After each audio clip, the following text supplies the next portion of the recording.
Hey guys, it's Quana back again with another review. Hope you guys are doing awesome. So if you're into YA dystopian films, well, Netflix just dropped its newest installment. It's called Uglies. It's based on a 2005 novel series by Scott Westerfeld.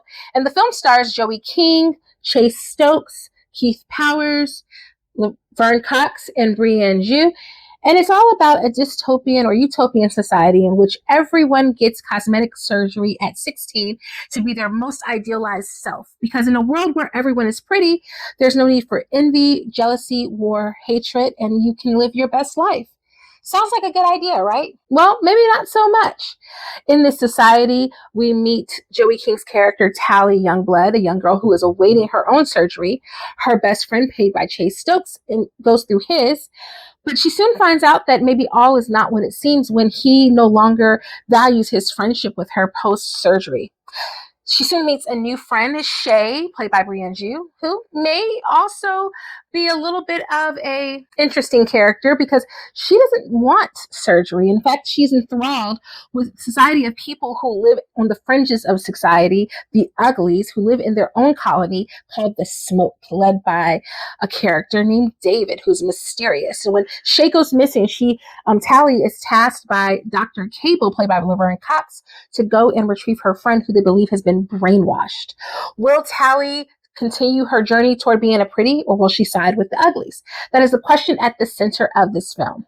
Now listen, this is a film that seemingly should be right up my alley. I am a big fan of The Hunger Games. In fact, I have the entire set on my bookshelf. I'm also a closet fan of the Twilight series, and that's kind of where my adoration for white girls with brown hair who save the day ends. Because after those two films, we got a plethora of other YA films kind of following the same vein. We had Divergent, and although The Maze Runner didn't follow a white girl, it followed a white boy, but still with brown hair, because you have to have brown hair in order to save the day, right? And then there were knockoffs of all of those as well. And so after a while, just kind of fell out in love with that particular genre of films. And books, for that matter. I seem to remember this book in particular being on the market for teenagers who I was teaching in around the 2008, 2009. I think I had a couple of copies on my classroom bookshelf, along with books like Cinder. And I remember the students really, really enjoying them and talking a lot about they enjoyed the world building of this franchise. Unfortunately, I don't think that translated over to film as much as maybe Joey King, who auctioned for the right to have this movie made by Netflix or really fought hard for this role, would have liked. The runtime of this movie is 90 minutes. Me personally, I love a good 90-minute movie. I think 90 minutes is the idealized length of a movie. It's where you can go, you can have a good time, you still have other time to do other things. You can go see dinner in a movie. It's really hard to do dinner in a movie when all of the movies are 3 hours long. That said, I do think that this movie would have benefited from an additional 10 minutes, at least another 5 minutes to help with the world building of the pretties, and at least 5 more minutes to deal with the world building of the colony that lives on the fringes of society. Because we spend so much time with the relationship between Tally and Shay, it also doesn't leave a whole lot of time for the development of her relationships with other characters, namely the primary love interest in this, which I'm going to keep a little bit of a secret until I get to the spoilery part of the video. But yeah, there's not a lot of time to build between those romantic leads. And listen, I, for one, think that if you can make a good YA without getting too bogged down in the romantic elements of it, all the better. We need to be focusing more on friendships and building relationships of these characters and building their identities, because they're these young people who are supposed to be learning how to be their most authentic selves, but oftentimes they're getting tossed between these dual interests that most people don't actually have in real life. And so for that, I think it would have been okay for them just to eliminate any kind of romantic entanglements in this film and spend more time building the friendships, because the most interesting part of the film for me was the friendship between Shay and Tally. In terms of acting, I thought Joey King was fine. I think Joey King is always fine.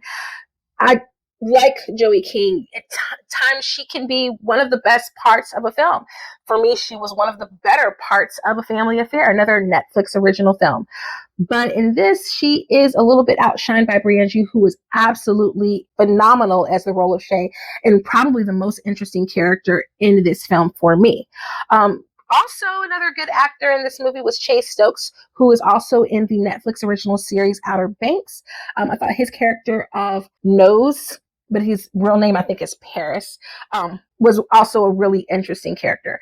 I was really excited to see Laverne Cox in this movie. Had no idea that she was going to be in this film, and for me, it was one of the better castings that I've seen her in since Orange Is the New Black. She's been kind of bouncing around into lesser roles that really haven't done much for her talent, and I actually think that she was really well cast in this film. I just think that she needed a little bit more meat to deal with some of those monologues and to really give off the character that she's supposed to be portraying. This film was directed by McG. I didn't realize how many of his movies I have actually seen, and it is really an even split between the likes and the dislikes. But of course, his most famous is Charlie's Angels. This doesn't require nearly as much action, and yet I wish he had brought a little bit of that sparkle to this. The CGI in this movie wasn't very good at all, and in a movie that is so heavily thrust upon the idea of these technologies that have been developed, I really would have liked to see them do a better job with the CGI or to incorporate more practical effects so that they could really class it up. I think one of the reasons why we get so quickly to the part where Joey King's character leaves the dystopian society of the pretties and enters the world of the uglies is so that they can focus on those practical elements that don't require those things.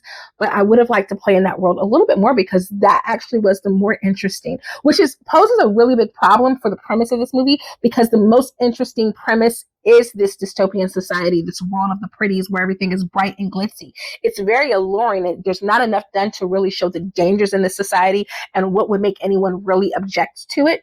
The biggest issue, of course, is just whether these people have the freedom to choose for themselves or not. The soundtrack was really good. It felt really fresh and young and on par with the film's theme. So I thought that was good. I think they could have used one really standout, notable act to be on the soundtrack just to kind of elevate it. Also, I haven't seen a lot of PR for this movie. And so for it to be spread on social media, I would have liked to have seen maybe a bigger group kind of align or have a soundtrack or a song on this so that it could have got those marketable moments. But, this might not be for my demographic, so it may be out there and I just haven't seen it. All in all, though, the movie is a bit mid. I would give it a C. It was enjoyable enough that I'm slightly interested to see the sequel, but it's definitely not one I'm going to watch on repeat like I do the Hunger Games. I literally watch the Hunger Games every year, at least once or twice a year, because I enjoy that movie so much, and the performances are so strong. And of course, it's Jennifer Lawrence, so she's a phenomenal actress. And there wasn't really anything on par with that here for me, so I would just give it a C rating. But definitely, I would say check it out for yourselves if you're interested. If this genre is up to your liking, I want to dive into a couple of spoilers. So if you do not want to be spoiled for the movie, stop now. I understand. Just hit the little pause button, like and subscribe, bookmark this, so come back to it after you've done, because now I'm going to get into spoilers for Uglies. So listen, let's just dive in and talk about this film a little bit more, because the first and foremost, the biggest issue is the world building. It's the fact that when we are shown the world of the Uglies, which is really just the world of the children in this franchise, like the idea that they are deemed ugly, but they're children, so they're not even fully developed, is astounding to me as an adult and as an educator and a mom. I just was like, who would do that? Who would be terming those people the Uglies, right? The Uglies would be maybe people who lived on the fringes of society who had decided not to get those upgrades. We don't see those people. Yes, we see them in the smoke, but we don't see them in the beginnings of the film. We don't even acknowledge the fact that there could be people out there who are consciously making this decision. It just seems like a lot of young people who are making this decision. So it's a little bit weird. And to find out that there are whole groups of people who were born outside of these fringes of society, that was an interesting premise, but they just didn't dive into it enough. I thought it was an interesting choice to go ahead and showcase the relationship between Tally and Nose, or Squint and Nose, if we're going to call them both by their ugly names, just so that we did have a little bit more of attachment to his character, so that when he came on the screen, especially as a special, we would feel heartbroken for him and for Tally because of their severed friendship. The problem is I think they could have spent even a little bit more time with them so that we could get to see the investment they had in each other, and even just see maybe a glimmer of longing from him, where maybe he's fighting back against the brain fog to retrieve memories of her because he knows that she meant something to him. So I would have liked to see more of that. I don't know about you, but I definitely was getting some, LGBTQIA vibes from Shay. And honestly, that would have been so much better for this movie. So interesting.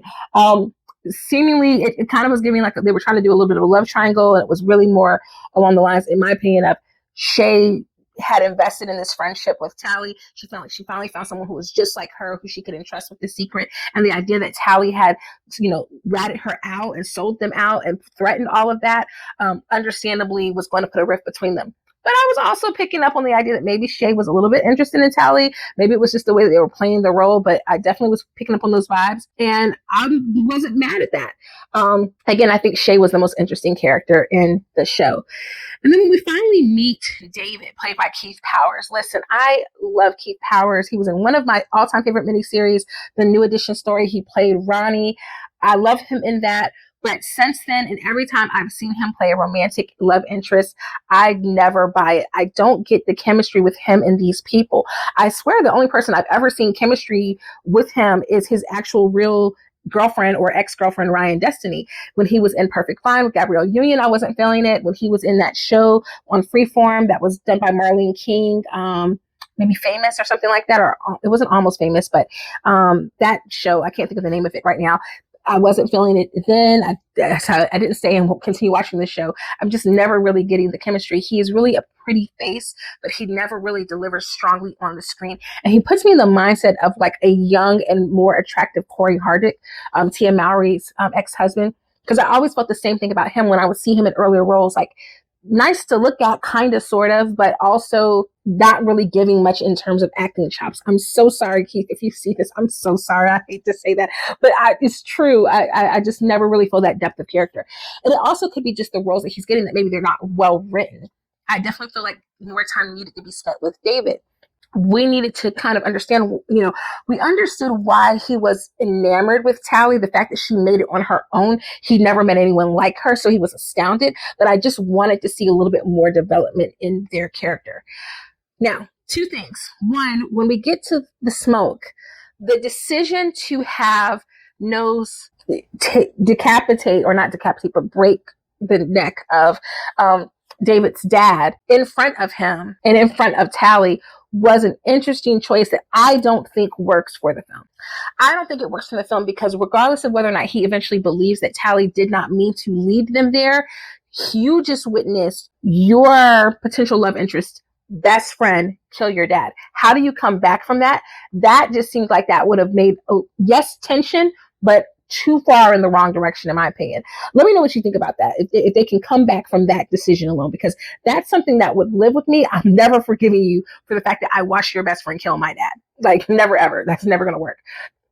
Laverne Cox, I thought, was really good as Dr. Cable. Given her history, to have her do the kind of villainous character who is trying to force surgeries on young people to make them more beautiful, I just kept wondering about the messaging in that and what she is trying to say by being in these roles. And she takes a lot of roles that have to do with beauty.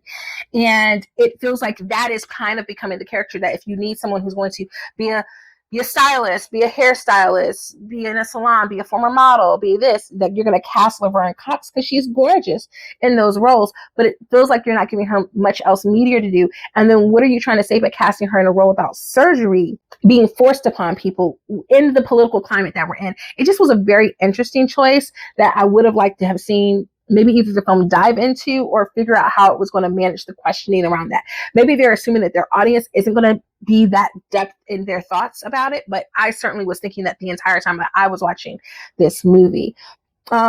Other thoughts. I loved the inclusion of the Walden book. You can't go wrong with having Henry David Thoreau and a transcendentalist to kind of deal with the existential crisis at the helm of like socialism, capitalism, all of the things that this movie is kind of teetering to. But all the conversations that this movie is suggesting are very surface level. So I'm really interested in the people who've read the book to tell me whether the book really dives deeper into any of those messages, because the surface level conversation that this movie was inspiring, I don't see it going much further because I don't think that they've done enough to be able to dive that deeply into it.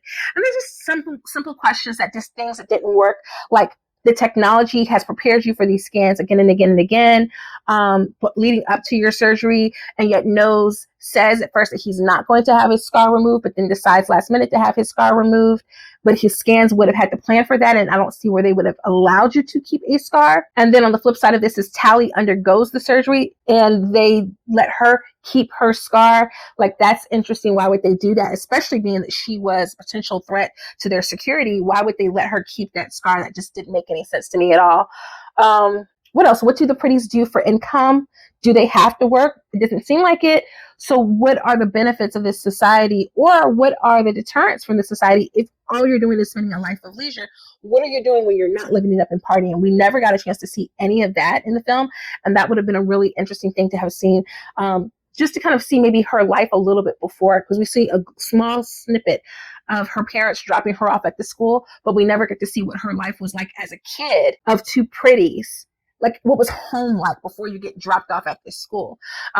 It might have been more interesting, the idea or the concept that none of them ever lived at home with their parents, but they always lived kind of like The Giver, where they were raised in these schools for children until they were of age. That might have been a much more interesting premise, because I couldn't wrap my mind around the idea that, like, these parents are constantly berating their child who's unable to make a decision to be pretty yet for being an ugly, and ostracizing them at such a young age. It's just a weird concept, knowing that it's society that doesn't allow that choice to happen. So I'm wondering, what do you guys think about that?